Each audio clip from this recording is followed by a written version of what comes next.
Most people think driving a taxi is boring, just endless streets, strangers, and meter clicks.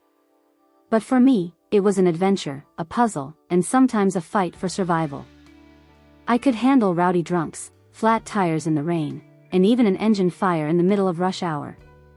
But nothing, absolutely nothing, prepared me for the night a completely naked man jumped in front of my car on a deserted highway. I've always been more at home under the hood of a car than in a kitchen. My dad taught me how to change brake pads before he ever taught me how to boil an egg, and I never thought it was strange. By the time I was 22, I could rebuild a carburetor faster than most guys could even Google what a carburetor was. The taxi wasn't just a job, it was my independence. I drove an old, beat-up sedan I'd brought back from the dead so many times it should have had a loyalty card for my toolbox. She wasn't pretty, but she ran smooth because I made sure she did. And in my world, reliability always beat beauty. At home, things were less reliable. My husband, Victor, was a different species altogether. He wore expensive suits like a second skin, had a corner office in a glass high-rise, and spent more time thinking about his boss's opinion than my existence. It wasn't always like this. When we met, he was charming, funny, and fascinated by my work. But somewhere along the corporate climb, he stopped looking at me and started looking only upward, toward the people he wanted to impress. So when his boss's birthday came around, Victor didn't even pretend I was invited. "It's just for the inner circle," he said, straightening his tie in the mirror. "You wouldn't like it anyway." He didn't mean the noise or the fancy food. He meant I wouldn't fit in. He asked me to pick him up at midnight, 3 hours, tops, so I decided to work a few fares in the meantime. That's how I ended up on a nearly empty stretch of highway, the air thick with that strange stillness that makes you check your mirrors twice. And then it happened. A man, completely, utterly naked, stumbled out of the darkness and into my headlights. I slammed the brakes, tires screaming, my heart lurching so hard I thought it might rip out of my chest. For a second I thought I'd lost my mind, but no, he was real. Pale, shivering, eyes wide like a cornered animal. They took everything," he gasped, leaning on my hood. "Clothes, wallet, tied me up. I got loose, but," he glanced over his shoulder, as if expecting shadows to come sprinting after him. The smell of sweat and fear hit me. Whoever had done this to him wasn't far behind, I could feel it in my bones. "Get in," I told him, already unlocking the door. He hesitated only a moment before collapsing into the passenger seat, hands trembling in his lap. As I pulled back onto the road, the dashboard light caught the deep, angry rope marks around his wrists. "You need a hospital," I said. He nodded weakly, staring out the window like the night might swallow him again. I dropped him off at the nearest hospital, a small brick building that looked like it hadn't been updated since the 80s. He didn't have ID, didn't have anything, so I walked him up to the ER desk myself. The nurse gave me a once-over, then him, and immediately disappeared into the back to find someone in authority. "You're safe now," I told him. "They'll take care of you here." He met my eyes for the first time. There was gratitude there, but also something sharp, a flicker of awareness, like he was already thinking 10 steps ahead. "What's your name?" he asked quietly. "Emily." "I won't forget that," he said. And then they wheeled him away. I didn't think much more about it. Life went on. I fixed a slipping belt on the taxi, worked my shifts, and listened to Victor drone on about office politics. He barely mentioned the night of his boss's birthday, except to complain that I'd texted him I'd be 10 minutes late. Meanwhile, my mind kept circling back to the stranger. Not because of his bare skin or the rope marks, but because of that look in his eyes, like he wasn't just a victim, but a man in the middle of something big. 3 weeks later, I got my answer. It was early evening, just before my shift. I was tightening a stubborn bolt under the hood when a shadow fell across the driveway. I straightened, wiping my hands on a rag, and there he was, cleaned up, wearing a tailored charcoal suit, and looking nothing like the terrified man I'd found in the dark. "Emily," he said, his voice warmer now but still carrying that quiet intensity. "I owed you a thank you. and an explanation. I stood there, blinking. You tracked me down? I had to, he said simply. The night you found me, that wasn't random. I was kidnapped. Not by thugs or some street gang, by people with money, lawyers, and boardrooms. My competitors. They wanted me out of the way before a major tender went through. He took a step closer. If you hadn't stopped, I wouldn't be standing here right now. The pieces were clicking into place in my mind. So, you're a businessman? Daniel Carter, he said, extending his hand. CEO of Carter Industrial. And the man who tried to make sure I didn't make it to that tender is none other than, he paused, Richard Langston. I froze. Richard Langston. Victor's boss. The ground felt like it shifted under me. If what Daniel was saying was true, my husband's boss wasn't just a cutthroat corporate shark, he was someone who had ordered a kidnapping. And Victor had been at his birthday party the night it happened. I stood there, rag still in my hand, staring at Daniel like he'd just told me the sky was green.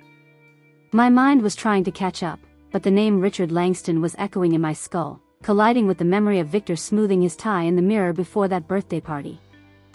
Daniel didn't miss my reaction. You know him. My husband works for him, I said slowly. High position. He's loyal to him. Daniel's jaw tightened. Then you might want to be careful, Emily. Langston doesn't value loyalty, he values usefulness. And when you're not useful anymore, he'll make sure you disappear in one way or another. That sentence hung between us, cold and heavy. I didn't tell Victor about my conversation with Daniel. I told myself I just needed time to think, but deep down, I knew I was afraid of the answer I might get if I asked him straight out. Instead, I started paying closer attention. Victor had always worked late, but lately, he'd been disappearing into the study at home, too. His voice would drop when he took certain calls, and I noticed he'd started locking his briefcase, something he never did before. He'd shrug off my questions with vague answers, just work, company stuff, you wouldn't understand. One night, about 2 weeks after Daniel's visit, Victor came home later than usual. I'd been in the garage, replacing the alternator on the taxi, and when I heard his car pull in, I stayed quiet, hands still greasy. He didn't come looking for me. Instead, he went straight into the study and shut the door. I was just going to ignore it, until I heard a name through the door. Daniel Carter. Victor's voice was low but tense. Yes, I can keep tabs on him. No, he doesn't suspect me. I froze, heart thudding. I leaned closer, holding my breath. She has no idea. Trust me, I'm in the perfect position to feed you what you need. But I need your word, Richard, when this is over, I want the VP spot. I've earned it. It felt like someone had kicked me in the chest. My husband, the man who shared my bed, was selling information to Langston about the man I had literally pulled from the brink of death. And he was using me as part of his cover. The next few minutes were a blur. Victor kept talking, discussing deliverables and timelines, like this was just another quarterly report. My stomach churned. When he finally came out, I was gone, back in the garage, head down under the hood, pretending I hadn't heard a thing. He kissed the top of my head like nothing had happened. That night, I barely slept. My mind kept replaying the sound of his voice, calm and calculating. I knew I couldn't confront him directly, not yet. If Langston had already ordered one kidnapping, there was no telling what he'd do if he thought I was a threat. The only person I could trust was Daniel. The next day, I drove across town and waited outside Carter Industrial until I spotted him leaving. He looked surprised to see me, but when I told him, we need to talk, it's about Victor, he didn't hesitate. We sat in a quiet corner of a coffee shop, my hands wrapped around a cup I didn't drink from. I told him everything, the late-night calls, the briefcase, the conversation I'd overheard. His face stayed calm, but his eyes sharpened with every word. Emily, he said finally, if this is true, then your husband isn't just loyal to Langston, he's part of the reason I was nearly killed. And just like that, the line between my marriage and my own safety blurred into nothing. Daniel leaned back in his chair, running a hand over his jaw. "We can't go to the police yet," he said. "If Langston has half the influence I think he does, they'll bury this before it even hits a desk. We need proof, solid, undeniable proof." "And how exactly do we get that?" I asked. My voice came out sharper than I intended, but the fear was already curling in my stomach. Proof meant getting closer to Victor. Closer to Langston. Closer to whatever this dangerous game really was. Daniel looked at me steadily. "You're the one he talks to without realizing it. He doesn't see you as a threat. That's our advantage." I hated the truth in that. Victor had spent years subtly underestimating me, my job, my skills, my world. He thought my taxi was just a hobby. He thought my ability to strip down an engine meant nothing outside a garage. But maybe, for once, his blindness could work in my favor. The plan was simple in theory, risky in execution. Victor liked to work from his home study on weekends, and Daniel suspected he kept sensitive documents on a portable drive. If I could get access, just long enough to clone the files onto a flash drive Daniel gave me, we'd have leverage. 2 days later, the opportunity came. It was a Sunday morning. Victor was in the shower, humming to himself, while his phone sat charging on the desk. The briefcase was there too, unlocked. My pulse quickened as I slid the flash drive into the laptop. The screen lit up. Folders. Dozens of them. Most were boring corporate junk, meeting notes, project outlines. But then I saw it. Carter bid, confidential. Inside were contracts, emails, and what looked like a detailed strategy for undercutting Daniel's company in the tender process. Dates matched up to the weeks after his kidnapping. I copied everything. Every file, every hidden folder. The whole thing took less than 3 minutes, but it felt like hours. My hands were trembling as I pulled the flash drive free and tucked it into my back pocket. Victor came in just as I was closing the laptop. "Need something?" he asked casually, toweling his hair. "Just checking if you wanted coffee," I said, forcing a smile. My heart was pounding so hard I was sure he could hear it. That evening, I met Daniel again, this time in an empty parking lot under the cover of darkness. I handed him the flash drive without a word. He plugged it into his own laptop and scanned quickly, his eyes narrowing. "This is exactly what we needed," he said. "Emily, this isn't just business sabotage. These documents link Langston, and by extension, Victor, directly to my abduction. If we play this right, it won't just save my company. It could put them both in prison." I should have felt relief. Instead, all I felt was the crushing weight of what came next. My marriage wasn't just broken, it was a crime scene. Daniel closed the laptop and looked at me. "You need to be careful now. If Victor even suspects you've switched sides, he won't hesitate to protect himself." "I'm not afraid of him," I said automatically. But the truth was, I was terrified, not of what Victor might do to me physically, but of how far he'd already gone without a flicker of guilt. Because once you've betrayed someone you claim to love, there's no telling what else you're capable of.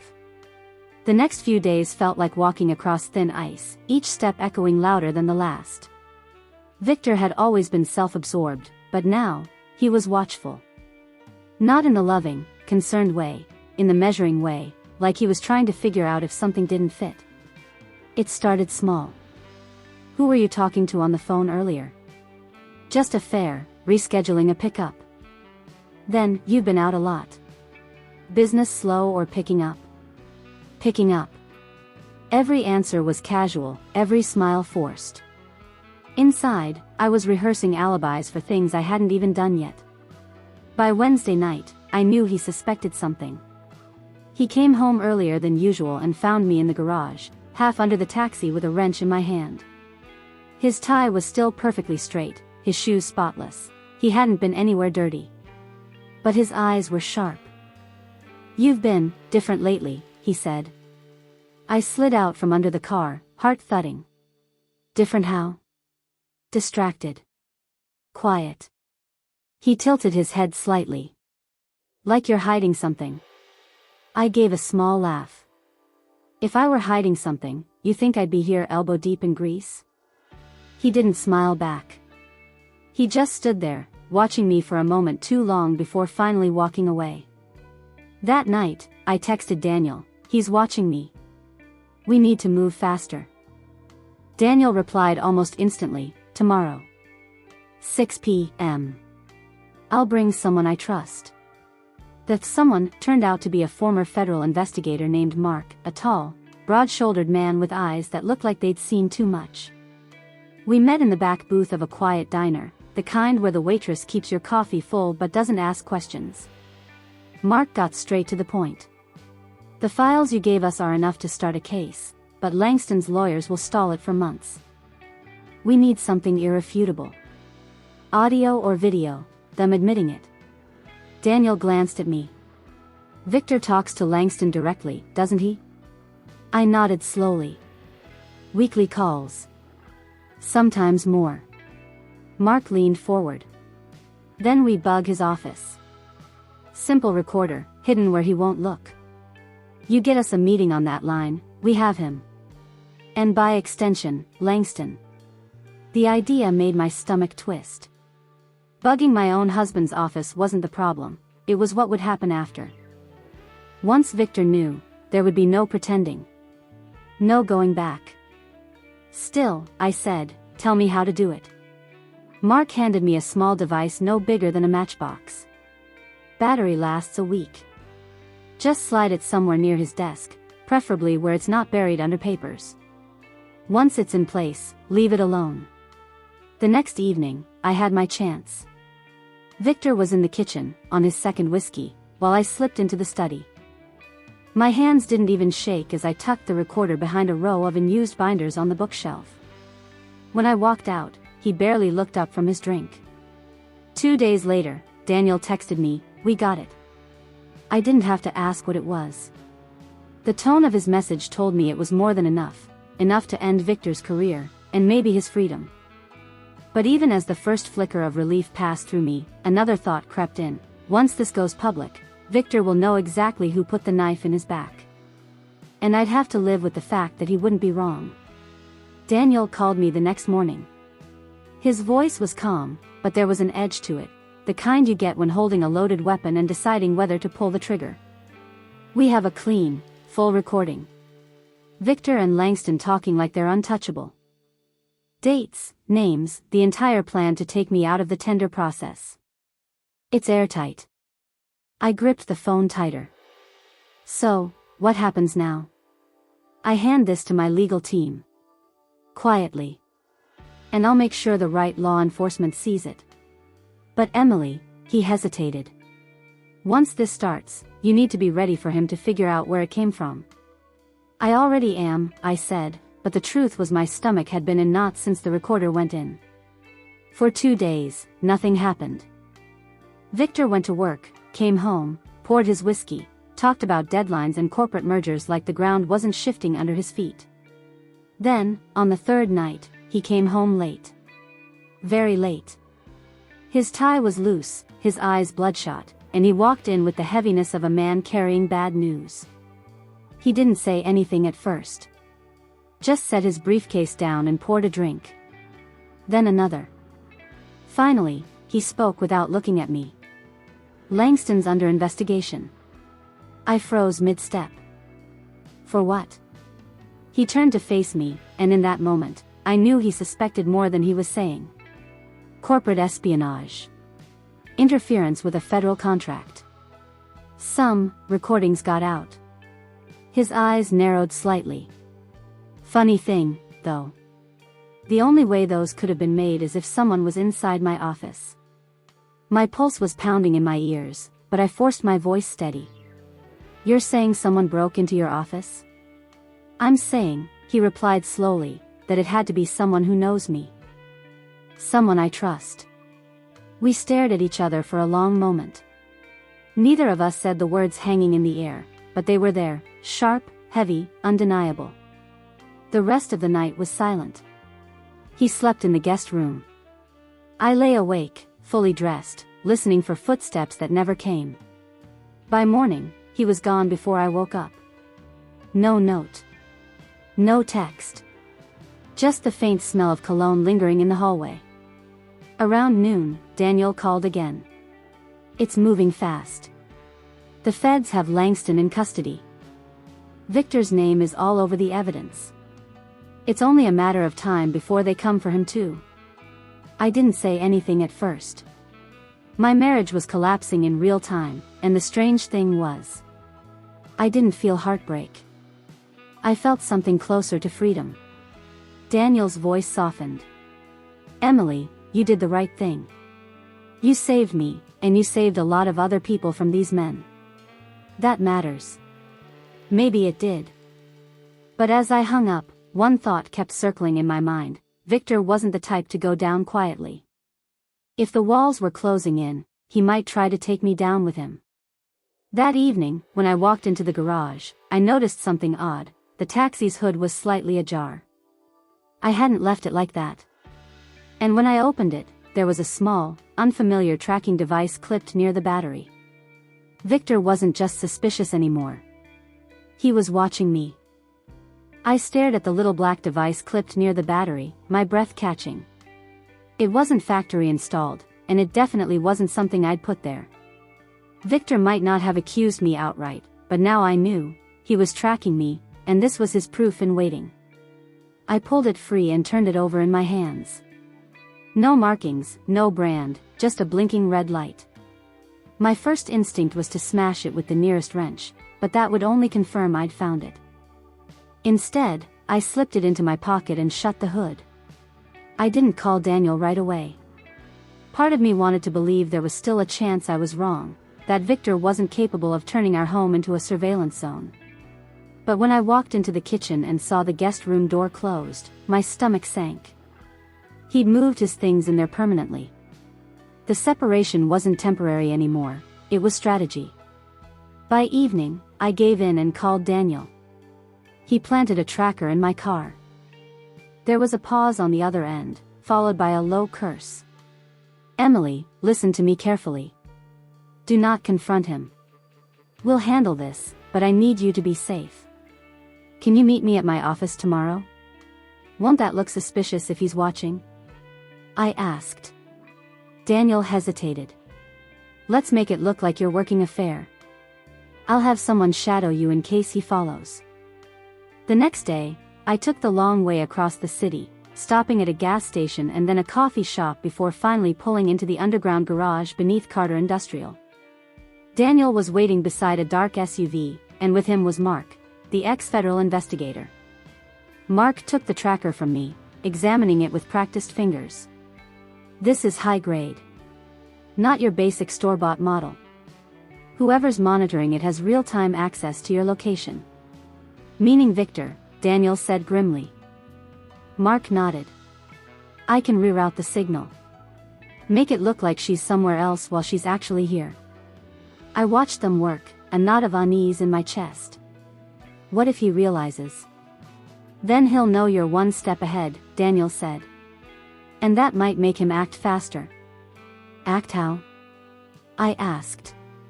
Daniel's gaze locked on mine. If he thinks you're a threat to him, he could try to discredit you, or worse. The worse hung in the air. I knew he wasn't exaggerating. Victor's ambition had always been a slow, creeping thing, but now it was cornered. A cornered man can lash out. Before I left, Mark handed me a small earpiece. Keep this on you. If anything feels wrong, tap it twice. I'll hear it. That night, Victor was home when I pulled in, leaning against the doorway with his arms crossed. Busy day? He asked, voice casual but eyes sharp. Same as always, I replied, breezing past him. I didn't stop in the kitchen. I didn't offer dinner. I just went straight to the bedroom and locked the door, something I'd never done before. Because for the first time, I wasn't sure if the man I'd married was going to sleep under the same roof, or make sure I didn't wake up under it. For the next 2 days, Victor barely spoke to me. When he did, it was short, almost mechanical, like we were business partners instead of husband and wife. But his eyes tracked me constantly, sharp and assessing, as if he was taking mental notes. On the third night, the tension cracked. I'd just come back from a late fare and was heading toward the garage when I noticed the study light on. Victor never worked this late unless something was wrong. I peeked in through the slightly open door. He was on the phone, pacing. His voice was low, but I caught fragments. "She's hiding something. I know it's her. No, I'll handle it." He turned toward the door, and I moved before he could see me, heart pounding as I slipped into the kitchen. I busied myself with the kettle, trying to look casual when he walked in moments later. "Who were you talking to?" I asked lightly. "Work," he said, too quickly. "You wouldn't understand." It was his favorite deflection, but now it sounded like a wall being built brick by brick. He poured himself a drink and stood there, watching me stir my tea. "You've been keeping secrets," he said finally. I set the spoon down. "We both have." His jaw flexed. "Be careful, Emily." That was it. No elaboration, no context. Just a warning. Then he walked away, leaving his glass on the counter. The next morning, Daniel called. "Langston's already making moves from inside. He's got people working to discredit the evidence. We need your statement to solidify the case." My gut clenched. A statement means putting my name on this. It also means protecting yourself before Victor decides to rewrite the story and make you the villain, Daniel said. "If he spins this first, it'll be your word against his, and he'll make sure you lose." By afternoon, I'd made my decision. I drove to Carter Industrial under the guise of a long fare, met with Daniel and Mark, and gave my statement in full detail: how I found the tracker, overheard the call, and discovered the files. My hands shook only once, when I signed my name. "You're under our protection now," Mark said as I stood to leave. "But that doesn't mean he won't try something." That evening, when I pulled into the driveway, Victor's car was gone. For the first time in weeks, I let myself breathe, until I opened the front door. Sitting on the kitchen counter was the flash drive I'd used to copy his files. Only it wasn't the one I'd given Daniel. This one had a sticky note on it in Victor's handwriting: "You think I don't know?" Every instinct screamed at me to leave the house. I grabbed my go bag from the closet, the one I kept for long taxi shifts, and headed straight for the door. My phone buzzed. It was Daniel. "Emily," he said, voice urgent. "Don't stay there. We've got intel he might confront you tonight." "I'm already gone," I said, starting the engine. As I pulled away from the house, I glanced in the mirror and saw headlights turn on from down the street. A black sedan. Closing the distance. The black sedan's headlights stayed locked on my rearview mirror, steady and unblinking. I took the first turn out of the neighborhood faster than usual, hoping it was just a coincidence. But when I checked again, the car was still there, matching my speed. My hands tightened on the wheel.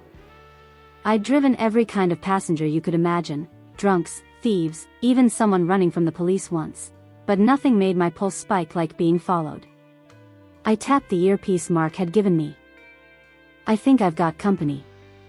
His voice came through instantly. "Where are you?" I rattled off cross streets, glancing in the mirror again. Black sedan. Been behind me since I left the house.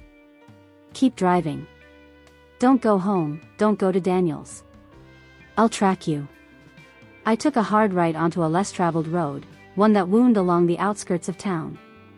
It was late, and the streetlights were sparse, casting long shadows over the asphalt. The sedan followed without hesitation. Whoever was driving wanted me to know they were there. I thought about flooring it, but I knew better. At this speed, I could control the situation, force them to make the first move. I took another turn, this one into a narrow back road I knew well from late-night fares.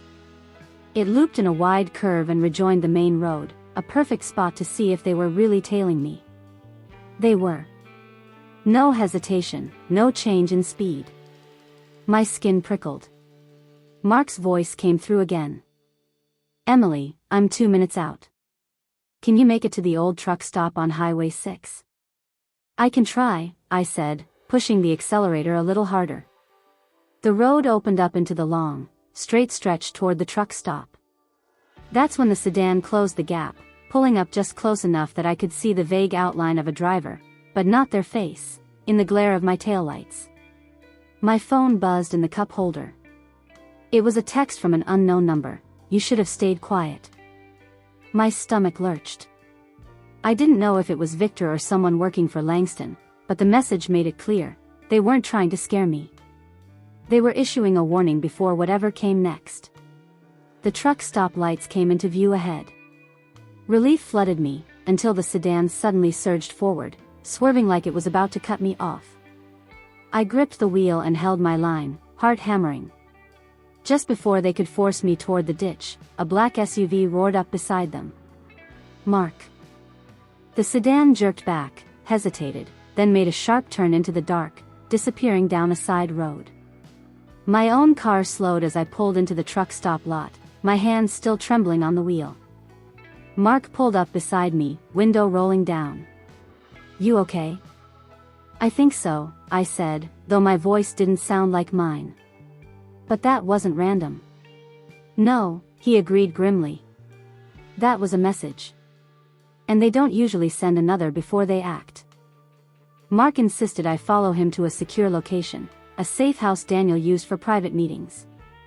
It was a small, nondescript building tucked behind an auto parts store, the kind of place you wouldn't notice unless you were looking for it. Inside, the air smelled faintly of coffee and old paper. Daniel was already there. When I walked in, his expression shifted from relief to anger. You could have been run off the road tonight, he said. They're getting desperate. I sank into a chair. It was either Victor or one of Langston's people. I'm not sure which. Daniel's jaw tightened. Either way, this ends now. Langston's case is solid. And with your statement, Victor's going down too. You don't need to go back to that house. He was right. That wasn't my home anymore, it was a battleground. I'd left with only my go bag and my taxi keys, but the thought of stepping foot there again made my skin crawl. I'll have my people collect your things, Daniel said gently. You stay here until the arrest.